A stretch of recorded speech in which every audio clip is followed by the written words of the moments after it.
Welcome to our continuation of Unit 2, Research Methods, Thinking Critically with Psychological Science. Module 6, we're going to discuss correlation and experimentation. We're going to talk about positive and negative correlations, illusory correlations, and characteristics of experimentation. Studies find that increased parental support for college results in lower grades. People with mental illness are more likely to be smokers. What should we make of headlines like this, telling us that students whose parents pay the college bill tend to underachieve and that smoking is associated with mental illness? Do these correlations indicate that students would achieve more if their parents became less supportive and that stopping smoking could actually produce better mental health? Of course not. These are some of the reasons that we need to explore correlation and experimentation. What are positive and negative correlations, and why do they enable prediction, but not explain cause and effect? So first of all, describing behavior is a first step toward predicting it. Naturalistic observations and surveys often show us that one trait or behavior is related to another. In such cases, we say that the two correlate. A statistical measure of the correlation coefficient helps us figure out how closely those two things relate to one another and predict the other. Knowing how much aptitude test scores correlate with student success, for example, tells us how the scores predict school success. Throughout this book, we're often going to ask how strongly two things are related. For example, how closely related are personality scores of identical twins? How well do intelligent test scores predict career achievement? How closely is stress related to disease? In such cases, oftentimes the data is going to be graphed on a scatter plot. Each dot in a scatter plot represents the values of two variables. The three scatter plots in figure 6.1, which you will see, illustrate the range of possible correlations from a perfect positive to a perfectly negative correlation. A correlation is positive if two sets of scores, such as height and weight, tend to rise or fall together.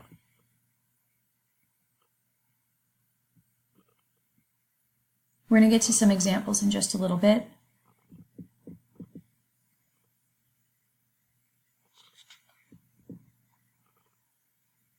Correlations can help us predict. The New York Times reports the U.S. counties with high gun ownership rates tend to have high murder rates. Gun ownership predicts homicide. But what might explain this gun and homicide correlation?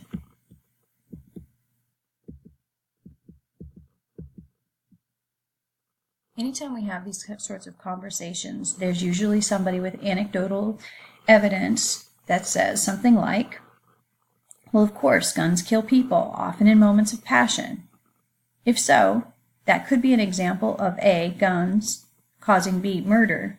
But I can hear somebody else saying, not so fast. Many people are in dangerous places. They buy more guns for self-protection, so maybe B causes A. Or maybe there's some sort of third variable causing both A and B. Another example, self-esteem correlates negatively with and therefore predicts depression, for example. The lower people's self-esteem, the more they are at risk for depression. So how does self-esteem cause depression? If based on correlation evidence you assume that it does, you have much company.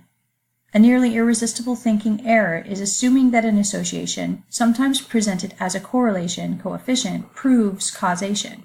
But no matter how strong the relationship is, it does not.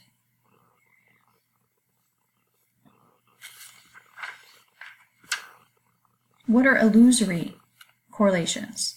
Correlation coefficients make visible the relationships that we might otherwise miss, but they also restrain our seeing relationships that actually sometimes don't exist. A perceived but non-existent correlation is an illusory correlation. When we believe there's a relationship between two things, we're likely to notice and recall instances that confirm that belief. So because we're sensitive to dramatic and unusual events, we are especially likely to notice and remember the occurrence of two such events in sequence. For example, a premonition of an unlikely phone call followed by the call. When the call does not follow the premonition, we aren't even likely to note it and remember it as a non-event. Illusory correlations help explain many superstitious beliefs, such as the presumption that infertile couples who adopt become more likely to conceive. Couples who conceive after adopting capture our attention. We're less likely to notice those who adopt and never conceive, or those who conceive without adopting. In other words, illusory correlations occur when we over-rely on the top left cell, ignoring equally essential information in other cells. Oh, sorry. Oh, you need to be looking at a chart for that.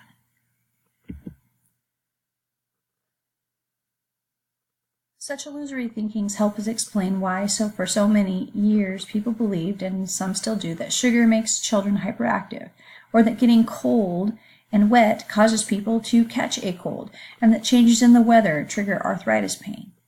We are, it seems, prone to perceiving patterns, whether they're there or not. A point to remember is when we notice random coincidences, we may forget that they are random and instead see them as correlated. Thus, we can easily deceive ourselves by seeing what is not there. This kind of goes back to that idea of, our brains wanting to see order in random events, which we've talked about before. So, quick examples of correlations. Statistics can help us see what the naked eye sometimes misses. To demonstrate this for yourself, here's a project. Wondering if tall men are more or less easygoing, you collect two sets of scores. You measure the heights of 20 men and you have someone else independently assess their temperaments from 0 to extremely calm to 100 for highly reactive. With all the relevant data right in front of you, you can tell whether there's a correlation between height and reactive temperament.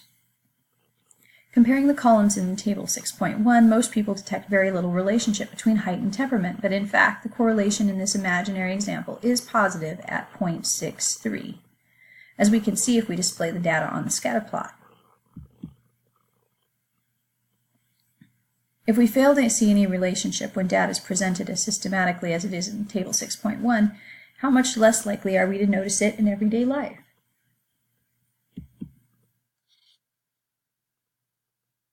To see what is right in front of us, sometimes we need a statistical illumination. This is an example of scatter plot that demonstrates no relationship, 0.00. Perfect positive correlation, which is rarely the way data looks, a 1.0. And a perfect negative correlation, negative 1.0. It's really important to remember that both the perfect positive correlation and the perfect negative correlation are strong correlations. Perfect negative does not mean it lacks strength in the relationship between the variables. In fact, it's extremely strong. The 0, the scatter plot that looks haphazard, is the least related.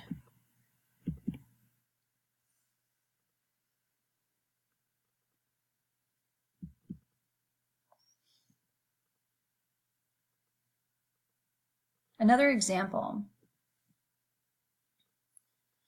Self-esteem correlates negatively with and therefore predicts depression.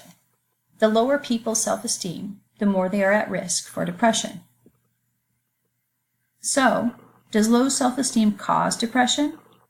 If based on the correlation evidence you assume that it does, you have much company, but a nearly irresistible thinking error is assuming that an association sometimes presented as a correlation coefficient proves causation.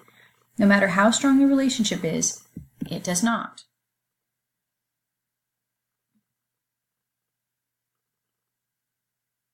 As options 2 and 3 in this figure show, we'd get some negative correlation between self-esteem and depression if depression caused people to be down on themselves, or if some third variable, such as heredity or brain chemistry, caused both low self-esteem and depression.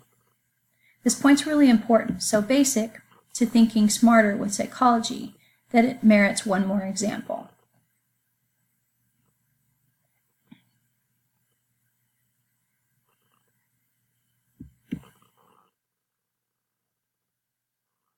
A survey of over 12,000 adolescents found that more teens feel loved by their parents, the less likely they are to behave in unhealthy ways, having early sex, smoking, abusing alcohol and drugs, exhibiting violence. Adults have a powerful effect on children's behavior right through the high school years, gushed the Associated Press, reporting the finding. But this correlation comes with no built-in cause-effect arrow. The AP could as well have reported well-behaved teens feel their parents' love and approval. Out-of-bounds teens more often think their parents are disapproving. The point to remember, association does not prove causation. Correlation indicates the possibility of a cause and effect relationship, but does not prove it. Remember this principle and you'll be wiser as you read and hear news on scientific studies. Experimentation.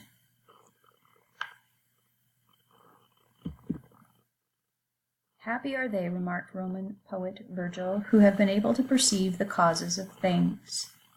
How might psychologists perceive cause in correlational studies, such as the correlation between breastfeeding and intelligence? Well, researchers have found that intelligence scores of children who were breastfed as infants are somewhat higher than the scores of children who were bottle-fed.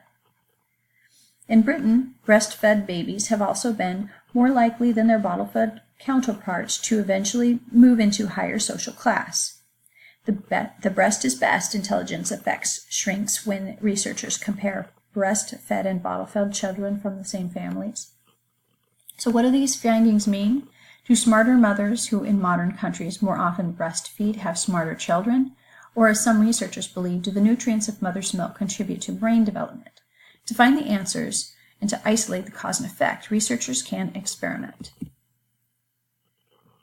Experiments enable researchers to isolate the effects of one or more variables by manipulating the variables of interest and holding constant, controlling other variables. To do so, they often create an experimental group in which people receive the treatment and a contrasting control group that does not receive the treatment. Earlier we mentioned the place of random sampling in a well-done survey. Consider now equally important random assignment in a well-done experiment. To minimize any pre-existing differences between the two groups, researchers randomly assign people to the two conditions. Random assignment effectively equalizes, or attempts to, the two groups. If 1/3 of the volunteers for an experiment can wiggle their ears, then about 1/3 of the people in each group will be ear wigglers. So too with ages, attitudes, other characteristics, which will be similar in the experimental and control groups, we hope. Thus, if the groups differ at the experiment's end, we can surmise that the treatment had the effect, not the other variables. To experiment with breastfeeding, one research team randomly assigned some 17,000 Belarus newborns and their mothers either to a breastfeeding promotion group or to a normal pediatric care program. At 3 months of age, 43% of infants in the experimental group were being exclusively breastfed, as were 6% in the control group. At age 6, when nearly 14,000 of the children were restudied, those who had been in the breastfeeding promotion group had intelligence scores averaging 6 points higher than the control condition counterparts. No single experiment is conclusive, of course, but randomly assigning participants to one feeding group or the other effectively eliminated other variables except nutrition. This supported the conclusion that breast is best for developing intelligence. If a behavior such as test performance changes when we vary an experimental variable, then we infer the variable is having an effect. Point to remember, unlike correlational studies, which uncover naturally occurring relationships, an experiment manipulates a variable to determine its effect.